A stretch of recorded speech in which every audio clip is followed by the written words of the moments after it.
working hard to pay the bills was catching up with me. And then I stumbled on the key. I've been walking along the path, following my shadow, 'cause that was all that I could see. When I turn around to find the light, thinking it might set me free, I realized it's shining from me. Oh, heaven's in my heart. I know that's a miracle.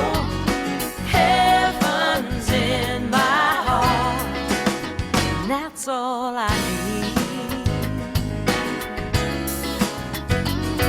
Now I know where to turn whenever I feel lonely, 'cause now I know I have a choice. I can whimper in my pain or sing out in my loudest voice. Today I have a reason to stand up and rejoice, 'cause heaven's in my heart, and I know that's a miracle. Heaven's in my heart, and that's all I need.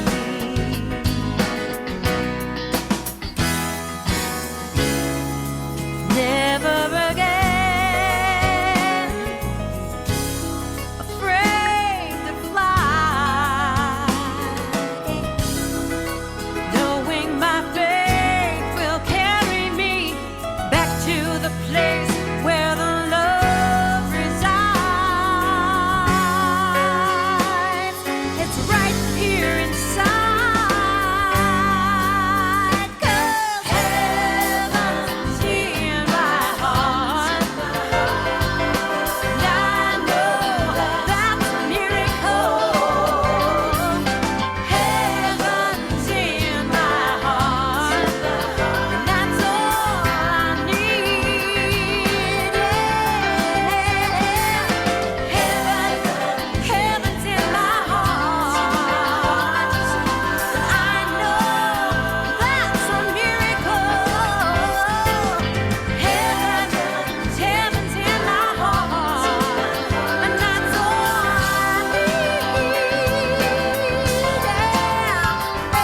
Well, I know that my love is guaranteed. Heaven's in my heart, and that's all I need. And that's all I need.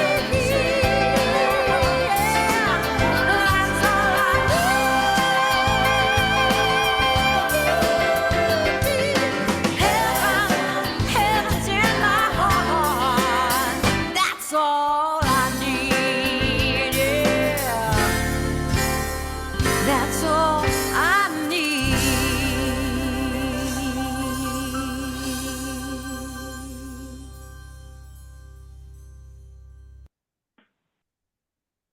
Yeah, that's all we need. I love that song. I love Melissa.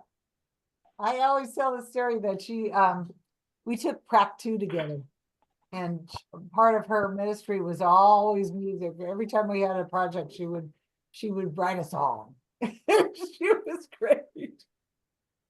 Oh, so Ralane,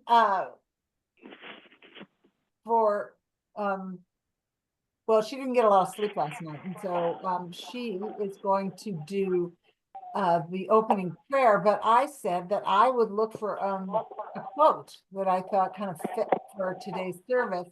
And so I pulled out Deborah Perdue's book on gratitude, because I mean, you can't go wrong with gratitude, right? Gratitude is always appropriate. And her it's a daily reflections book. It's 365 guides of gratitude. And so I'm just gonna read. Oh, here comes Danny. Hi, Danny. So I'm just going to read from its day 236 of her 365 days of gratitude. But this one I thought was appropriate for, we're kind of changing, we're moving from November into December, and I liked the sentiment. And there's a quote from a woman named Heather Maloney, who wrote, "I am made of all the same stuff that makes the seasons what they are." I love that. Just like seasons, our lives change and transform. The spring of our lives starts at birth and into our childhood, fresh, new, and exciting. Teenage years and our 20s, perhaps summer, lively and mostly sunny. Middle age seems like autumn when we're harvesting the bounty we have created. And our wise aging years are like winter when we have learned to be still and rest. But spring lives on in my mind. I am constantly born anew like the seasons. We are a composite of all we have gone through, plus so much more. Wow, I am incredibly grateful for every season of my life and for my eternal life too. Oh, I just thought that was really beautiful. I love Deborah. She's going to be doing a book study in January on that book. I'm not sure if she's going to do the whole thing, but anyway, I'll get back to that. All right, Ralane, if you feel up to it, you want to Sure. do an invocation for us? Yeah. I just want to thank you for reading that. And yeah, I love Michelle too, the singer. It was about 35 years ago. We really bought a tape of hers we really liked, Jim and I. She's been a fan of ours ever since. So let's just close our eyes and feel the presence, the goodness, the energy, the love of spirit that's flowing in and of and through us. There's so much love and compassion and joy and happiness and peace and ease and flow. And I know that as we feel the flowing energies of God, we are lifted up with the love that each and every one of us have for each other, for ourselves, for our loved ones, for our family, our friends, and for Mother Nature and Mother Earth planet and all the animals and wildlife. It's just a collective feeling of goodness. And so I know that this morning's service is absolutely perfect, and it's really wonderful in all ways. And I know that I was reading Ernest Holmes yesterday, and he said that there was a quote that, not from him, but from someone else, that said, a wonderful way to wake up every morning is to hug yourself and to say, wonderful, wonderful, wonderful, wonderful me. So I'm going to release this prayer with such gratitude, feeling all your wonderfulness and mine too. And I know that our prayers are always answered, and I simply say with all of you, and so it is. So it is.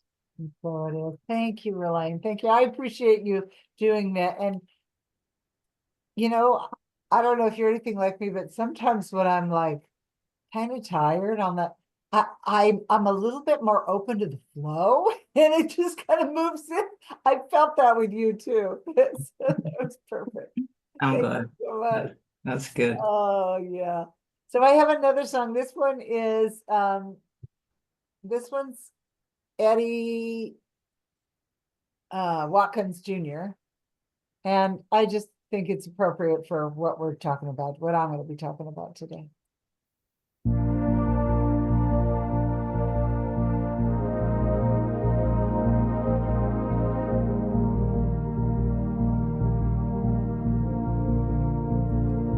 Am I strong enough to bear the burdens that sometimes come living this thing called life? Am I wise enough to make the right decisions when I'm standing at the fork in the road? Sometimes I wonder and ponder, only to realize I'm not alone, and there's nothing I have to do on my own, because I am the place where God lives, moves and breathes and has its being. I am the place where God shows up. I am the place where God lives, moves and breathes and has its being. I am the place where God shows up. Will I have enough to do the things I need to do to take care of myself? Will I have the health of mind and body to live a life of grace and wholeness? Sometimes I wonder and ponder, only to realize I'm not alone, and there's nothing I have to do on my own, because I am the place where God lives, moves and breathes and has its being. I am the place where God shows up. I am the place where God lives, moves and breathes and has its being. I am the place where God shows up. I am the place. I am the place where God lives. You are the place. Moves and breathes and has we its are being. The place. I am the place where God shows up. I am the place. I am the place where God. You are the place.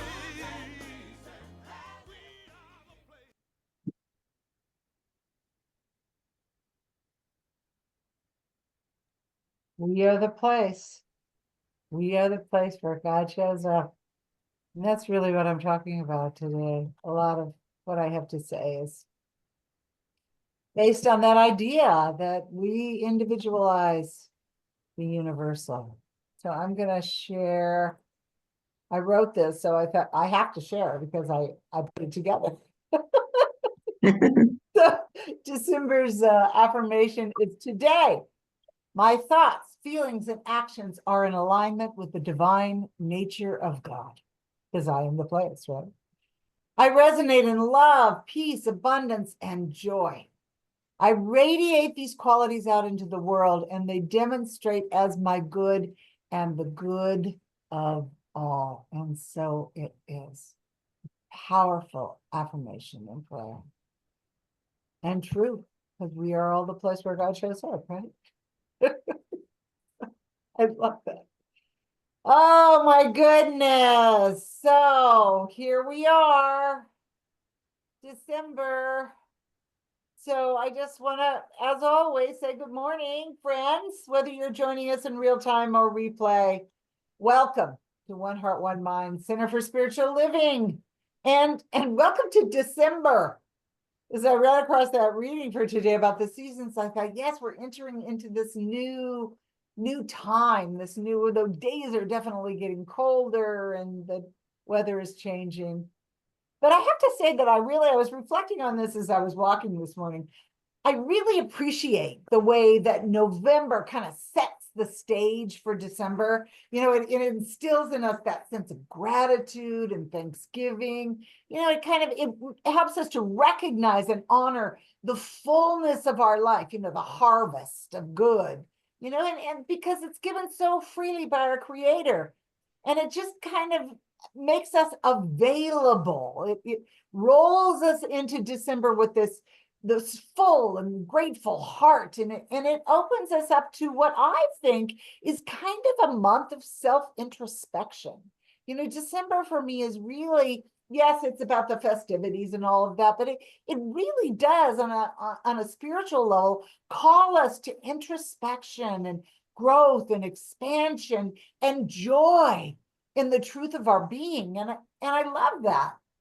You know, all cultures and religious traditions, especially in the Northern Hemisphere where it's darker in these December days, they all have holy days during December, you know, and as, you know, the days get colder and the light in the air, the physical light in the air becomes less and less, this darkness can kind of serve as a metaphor for us, you know, really a call to go within and to bring our own inner light into the world. I mean, think about it. Christmas celebrates the personification of the light through the consciousness, the Christ consciousness, really, in Christianity, of Jesus. You know, God expressing in human form, God made manifest, you know, however you want to language that. Hanukkah is really just the celebration of the eternality of divine light, an infinite light that can never be extinguished. The winter solstice honors the cycles of life that we experience in the natural world as human beings, as animals that live on this planet. But it celebrates the promise of life's continuity, you know, forever and ever expanding. And these holy days really, these celebrations kind of bring into focus for us our oneness with everything, with the infinite nature of life, and how empowered we are to individualize this universal presence. I was talking to my brother about it this morning, and I said, you know, the stuff that happens, it's just content. But we have this opportunity in December to look at the larger context and to see how this this universal presence, this consciousness of good, this consciousness of God individualizes in us, and we get to personalize it, make it our own.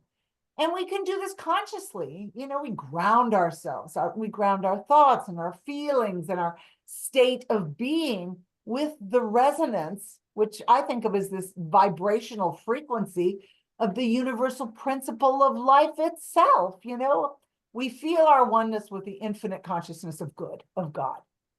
And then through our own personal practice, we live the promise of God's infinite good and infinite givingness.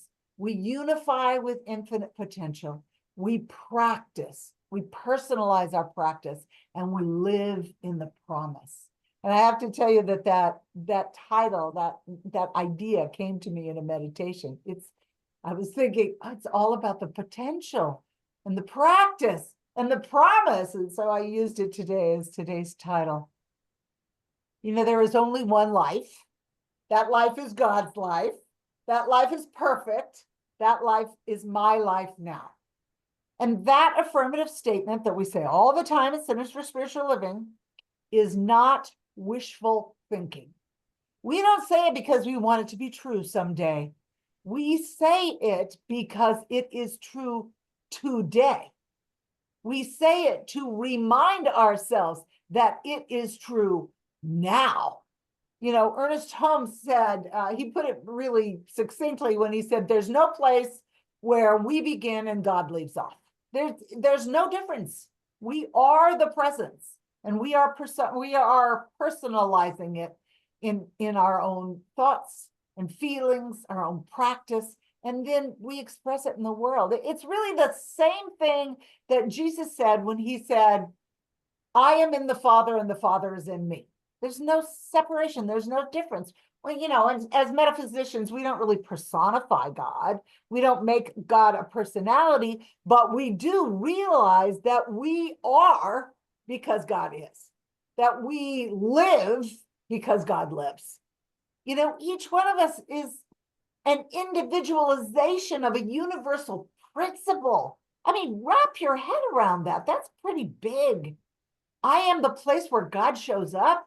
I am the universal principle made manifest in human form. And that presence is within me, you know, and it contains all the potential imaginable, or for us, unimaginable. We can't even wrap our head around the possibility and the potential that is in this presence. You know, I like to think of it as this universal presence. It's like this ocean of a consciousness of potential. It's not material, it's energy and it's information, but it's just waves of potential. But here's the thing, it's conscious of its own potential, and it reflects on itself, and it folds in upon itself, and it creates form out of itself. You know, Ernest Holmes said that that this field, this infinite field of potential, God, individualizes the universal through us. You know, the same way that it individualizes in a flower or a bee or a tree or a cloud or everything in creation. It's the same universal principle of life. God is always the thought, the thinker, and the thing. The infinite presence and the potential, the act of creation itself, and creation itself. It is the potential, the practice, and the promise. It's all the same thing. They're all the same thing. I have a quote from Holmes that I wanted to read. It's kind of a heavy quote. So I had to kind of break it in pieces because I thought that's so good. It fits so much, but you know, he could be a little heavy sometimes. This is from Living the Science of Mind. I forget what page, I think it's 411. But he wrote this, he said, there is not a wall of separation, no barrier, no place where one begins and the other leaves off. All is one and one is all. And of course, he's referring to the universal principle and its individual expressions. But he goes on, and this is the idea that I think is pretty big. He says, the creativity of a thought. Now, really hear this, because I had to really read it several times. The creativity of thought is not dependent on the thinker. What he's saying is that a thought is an energy and a thing in and of itself. And then he goes on to say, only the choice of thinking is dependent on the thinker.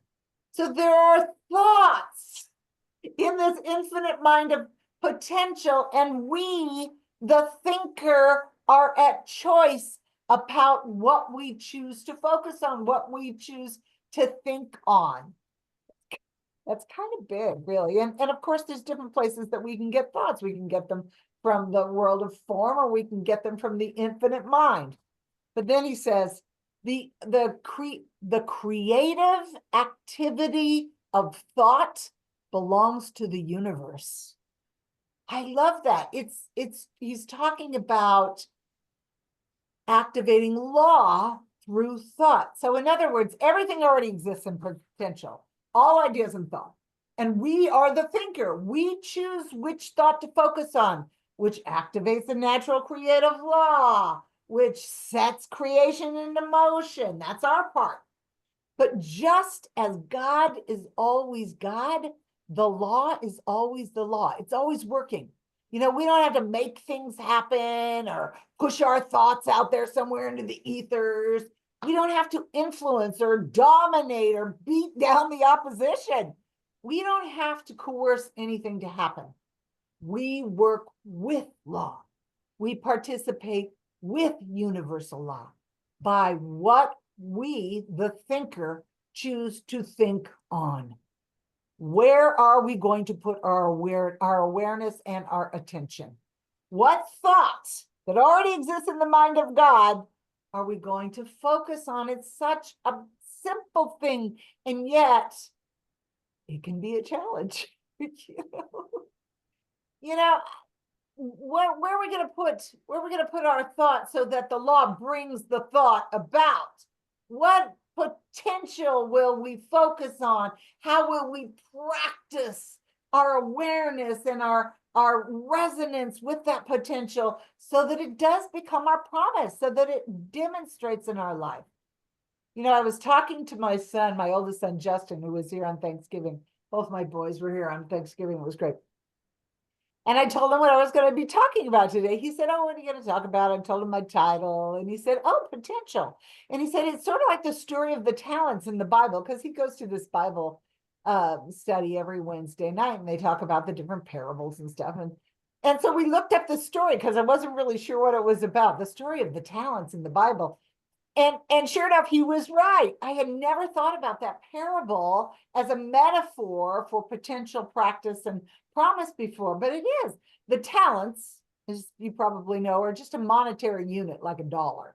The parable is actually in Matthew 25. And the story goes, just in a nutshell, that this guy, he was a landowner and he had a lot of servants, they called him master. He was going on a trip and he delegated responsibilities to all his household and his servants. And to one of his servants, he gave, I'm going to use today's amounts, $5,000. He gave him $5,000 to tend to take care of. And he gave another guy about $2,000. And then the third guy, the third servant, he gave $1,000. And then he went on his trip.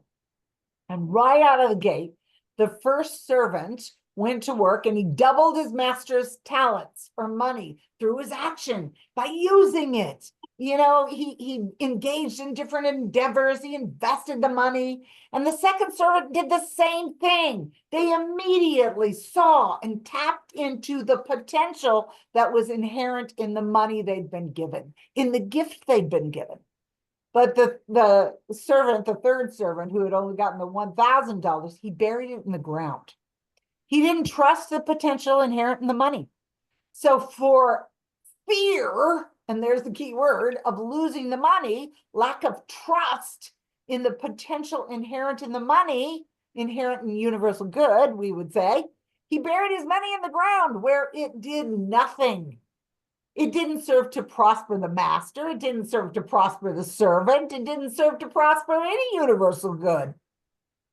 So the long and the short of the story is, if we want to prosper, if we want to be the recipient of the universal good available to us, then we have to participate with it. We have to participate with the potential of life. We can't just acknowledge, oh yeah, there's the potential, but I'm not going to really do anything about it. We have to participate with it. We have to put it into action through law. The first two servants, they invested their money. They believed in its potential.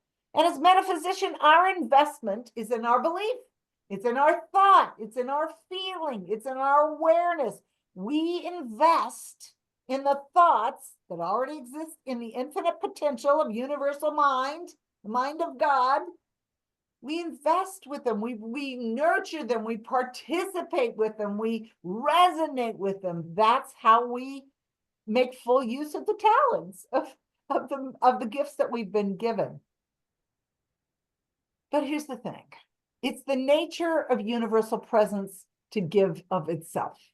And as expressions of this one, we're always one with it. We're always using law, but we have to participate with it consciously. We have to choose what potentials we want to express through us. We can choose to allow universal good to express through us individually, to go through us, to continue the flow, or we can just not practice it, not engage. But for the gifts of the divine presence to, I want to say, fulfill themselves, we have to, again, give. We have to be part of the flow. We have to be part of the cycle. We can give our love, our gifts, our talents. We individualize the universal, and then we get to choose how we want to universalize the individual, the gift, the joy.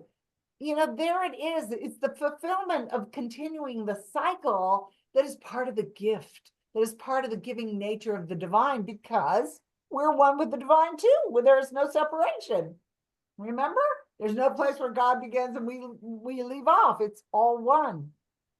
So we're here to manifest the goodness of the one and to contribute back to the whole in our unique way.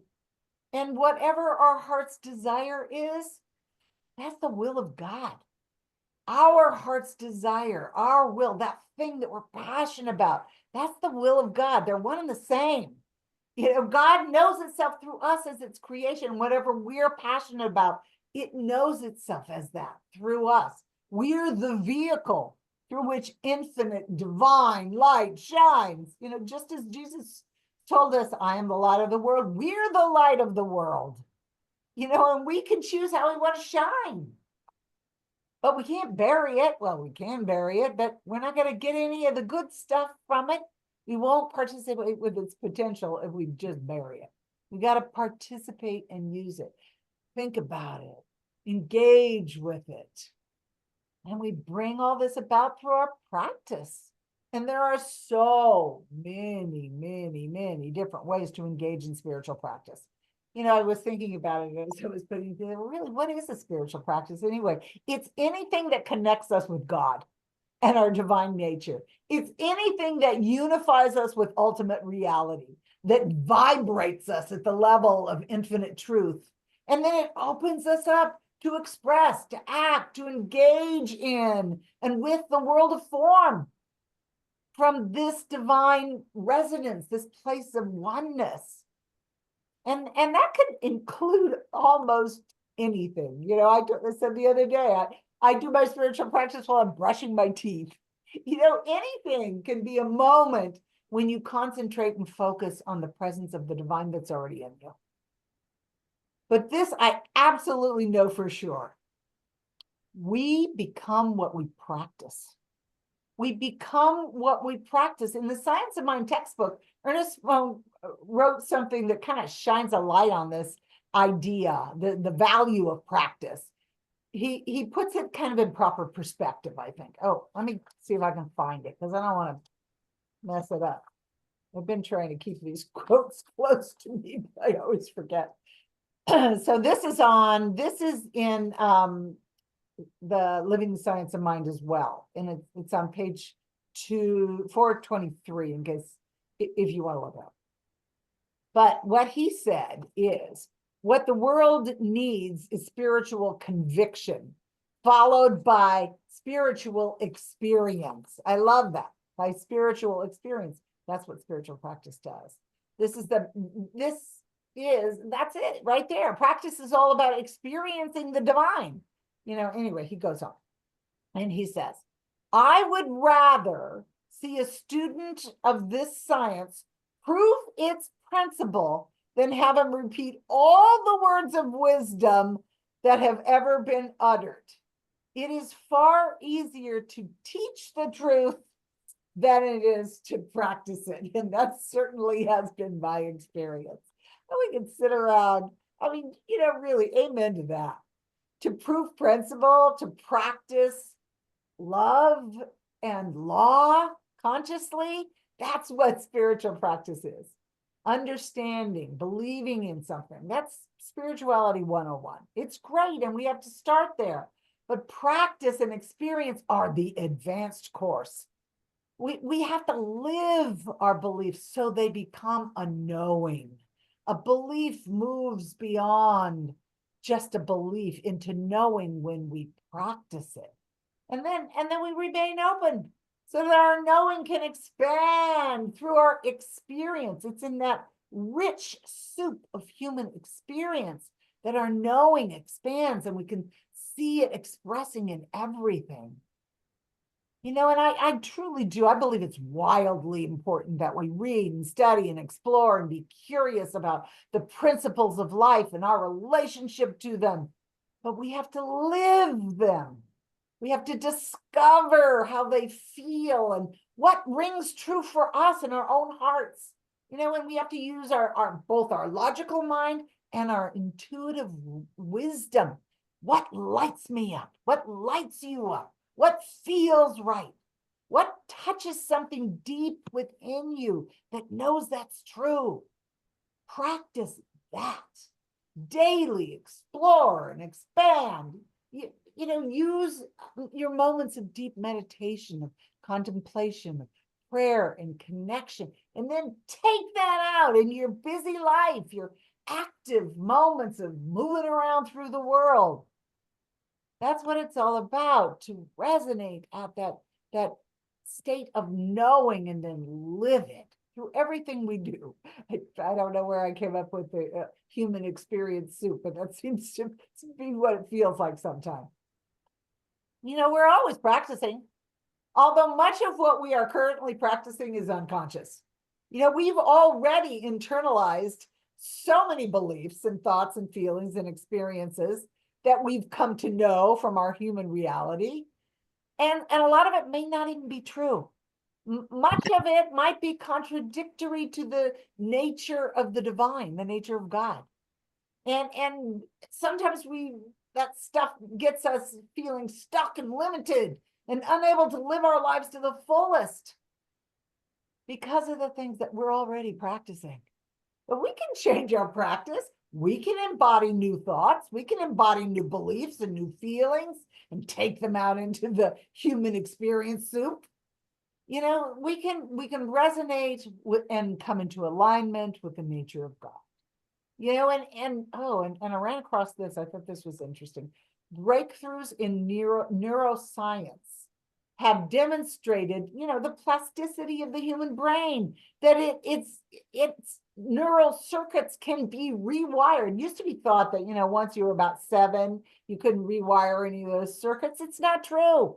We can create new neural pathways, new habits, new ways of being, no matter what our age is. And our new practices, grounded in spiritual principles, can lead to structural changes in our brain. And these changes can occur even more rapidly with continuous repetition through practice of saying an affirmation, of going back to that state of being and living in it until it becomes the new norm. You know, and this, in this way, scientific discoveries, they kind of dovetail with spiritual practice. Our physiology and spiritual practice are intertwined. We become what we practice. We become what we practice. You know, our practice connects us with potential. You know, we put the potential into action and then it becomes the promise of God's good in our lives. You know, and it's not magic. It's science, but it feels miraculous. And I have no words. It's filled with joy. How about that? And you know what? I bet if you search through, you know, the cobwebs of your memory, you can probably think of many, many things that have demonstrated from your habitual thought. You know, ones that you've had before or may still have. Some thought that was thought so repetitively that it became your prayer. I can think of a few things. You know, most recently, I completely changed a relationship that I had with someone. You know, I had written this story about them. This is who they were. This was their pattern of behavior. And every time I thought about them, I told the same judgmental story. Until one day, a few months ago, I changed my story. I changed my thinking and my feeling about them. And every time I thought about this person, I blessed them. I saw the light in them. I praised them. I loved them. I raised them with my thought and feeling in my own consciousness, in my own point of consciousness. And not only did my relationship with them change, but they changed. They became a greater expression of the potential inherent within them because of their oneness with God.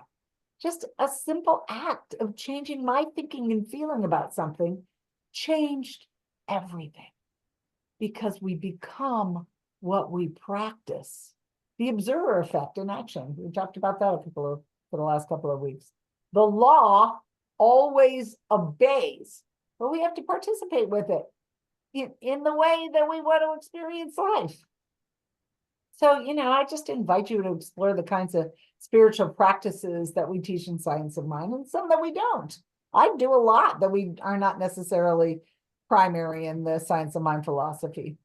But all of them are designed to connect us intimately with the nature of God, with our own nature, so that we can express it in our life and in the world. You know, I daily meditate and pray, and to the best of my ability, I try to support others in knowing who they are through kindness and blessings and gratitude and seeing their light, even when their light might look pretty dingy from my end, until I change my perspective. I use what's in front of me as a prompt to see the good and the God in all things. And I'm not perfect at it, but that is my intention. You know, to see the good and the God in people and events and in circumstances, and to use things that I don't prefer, the experiences that I would rather not have, as an opportunity to see what I do want to experience. And this is the promise, right? I've talked about the potential and the practice, and the promise is really our ability to consciously choose and experience in the moment all the good of God, all the good of God that's available to us. The promise is that everything is available now. You know, it's not down the line. Like I said, we say that wonderful affirmation about there's only one life, not so that it'll be true right now or someday, because it's true right now, right in the moment. The promise is the moment, how we feel right now. You know, I was sitting in my backyard. It was a couple of days before Thanksgiving. And I was looking out, and I'm noticing all the things that I had to do. Oh man, I need to do some weed eating. Those branches need to be trimmed. The grass needs some attention. I was looking at all the things that were wrong. And then I started thinking about all the things I had to cook, all the cooking I had to do, and had to get the house clean and ready for the people that were coming over. And I was starting to feel really overwhelmed. And I had to consciously stop myself. I literally said, just stop. And I started thinking about all the good things that we were going to do on Thanksgiving. The love, the connection, the shared experience. And I felt joy. Now, right now, in this moment is the promise. This is where we're empowered. I could change how I felt. And don't get me wrong, it was still a lot of work, but I enjoyed it. I kept thinking about all the juicy good that we were going to have from this, that was going to come out of this. This is the promise, a shift in consciousness to the potential, the ability to do the practice, and the experience of a fulfilled and happy and joyous life now. We're empowered to focus on what we want to experience, and there is no limit to what that might look like. What that might look like. I don't know what I don't know. So, I mean, it could just be so great. You know, Mark Nepo tells this story, you know, in his very Mark Nepo poetic way. He uses lots of flowery language, but I'm just going to give you plain talk, plain language version. He was telling a story about, and I think I might have shared this story before. He told a story about a woman who had a dried up sponge, you know, one of those natural sponges that comes out of the sea. And she didn't know if it had any life left in it or not. So she walked out into waist deep into the water, into the ocean with her sponge. And she held it under the water. And it, you know, did what sponges do. It started to grow and expand. And a little fish came swimming out of it. And Mark Nepo wrote, like that sponge, our hearts beg to unfold in the waters of our experience. There's the soup of our experience. And like that little fish, it's the soul that brings us peace and joy when we let it swim. So we sit in the potential. We are embraced in the potential. We are swimming in the ocean of the unformed, and we practice. And we practice and we personalize and we resonate. We swim in this ocean until it is us, until the wave knows it's the ocean. And that's the promise. We live in that. We activate law. That becomes our life. It's the potential and the practice and the promise. Let's pray. So, I know that all there is potential. All there is God stuff, and we are swimming in it. We are the life. We are the oneness of this life in God. And we, like the wave that rides on top of this ocean, individualize its expression, but we're still one. And the experience of crashing on the shore and coming back into its wholeness again. That's the experience of our life, this cycle of universalizing, individualizing, universalizing, individualizing over and over again. What joy. What a blessing.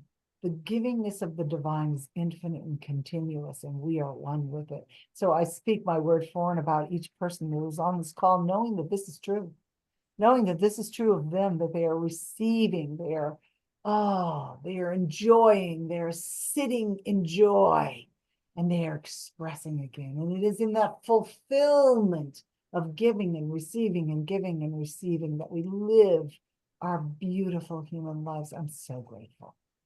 I'm so grateful for coming off of November's season of gratitude and openness and thanksgiving and harvest and sitting in the richness of life and moving into the introspection of December, where we understand our unity with all of it.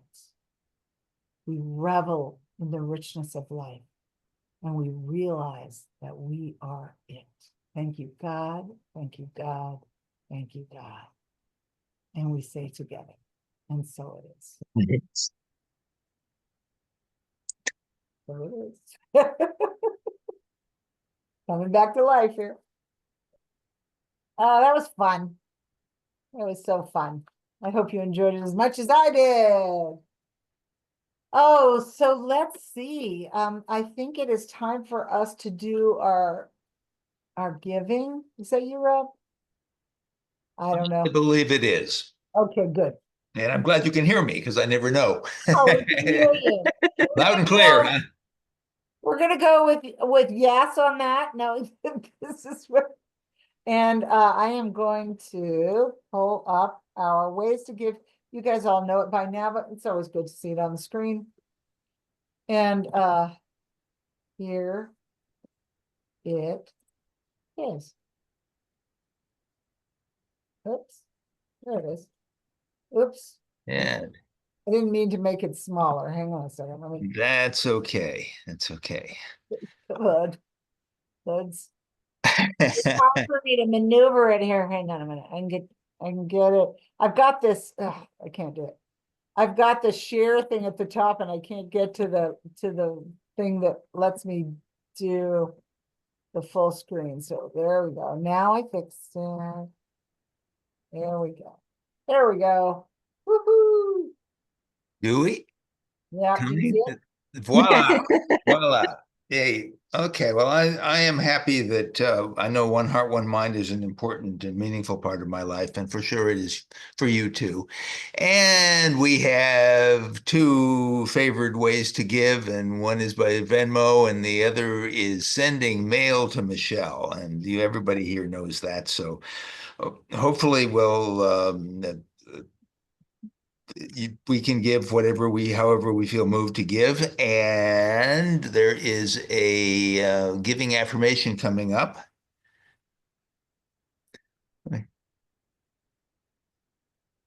There it is. Almost. There we go. And it is true that everything flows from the nature of God's good. We give and receive from this flow in gratitude and love. We rest in the infinite giving nature of spirit, and so it is. Oh, yeah. And so we any announcements that we have are that we're going to have our Monday prayer group as per usual. And we're going to skip this Tuesday. We finished our Happy for No Reason. We're going to take a break this Tuesday. And then the following Tuesday, we're going to do, I'm pretty sure we're going to do the Fear to Faith workshop, but we're going to kind of contemporize it a little bit. I don't know if that's a word, but it is now.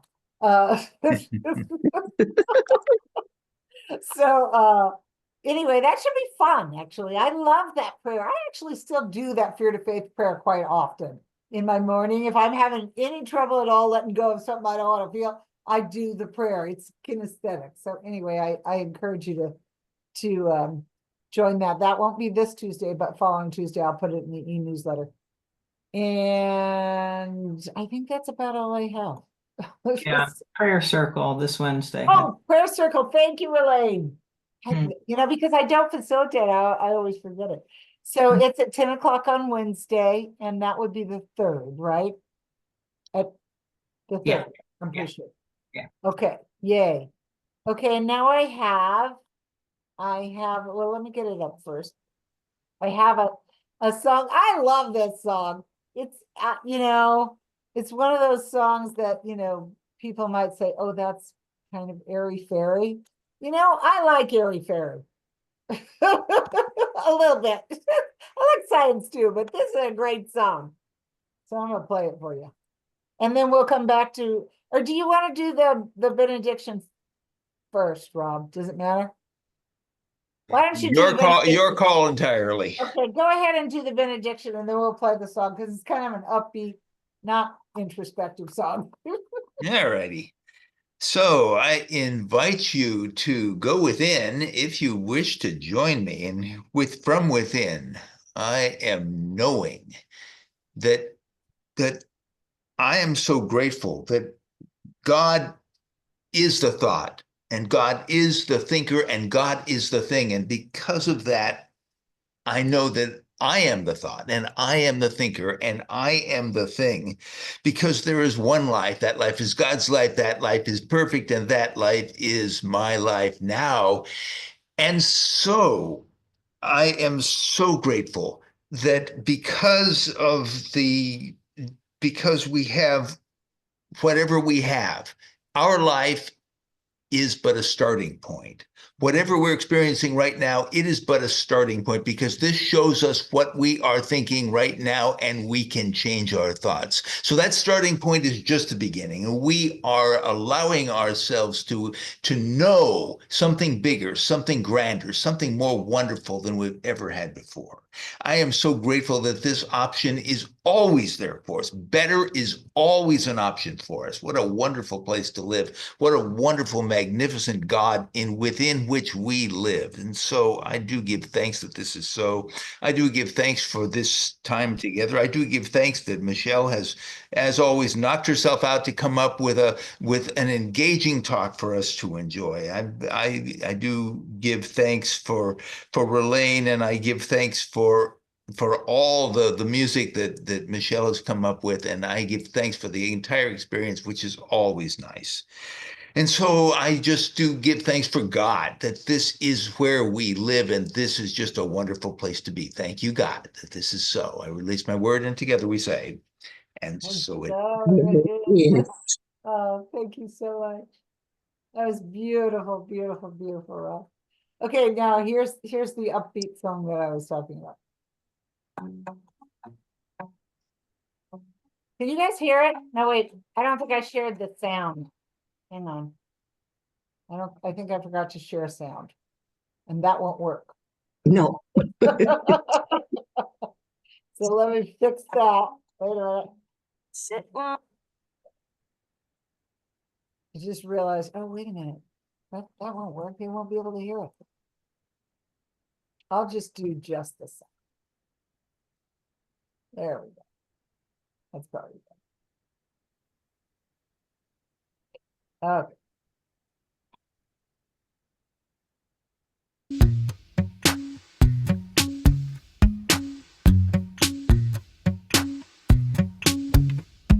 Sitting here in traffic, got the radio on.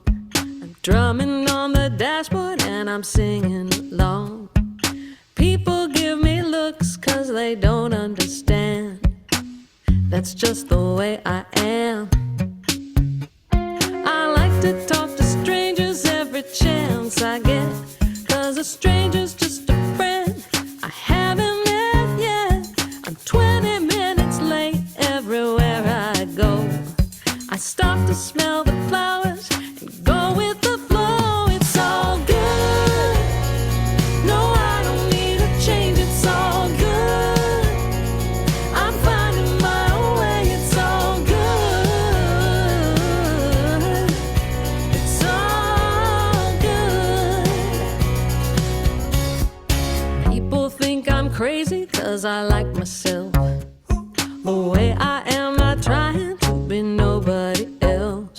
They say it's extraordinary, even revolutionary, to be the way I am. 'Cause I'm always looking out through rose-colored lenses.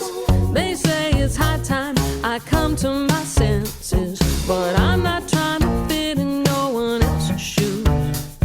I'm happy being me, the way that I choose. It's all good. Don't try to change my mind. It's all good. I see the silver lining. All good.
It's all good. I love that she goes, it's all good. It's all good. All right, I'm going to say goodbye to our recording people, and I'm going to say goodbye to our Facebook streamers. So we are gonna, let's see. How do I stop that? Right there is the recording.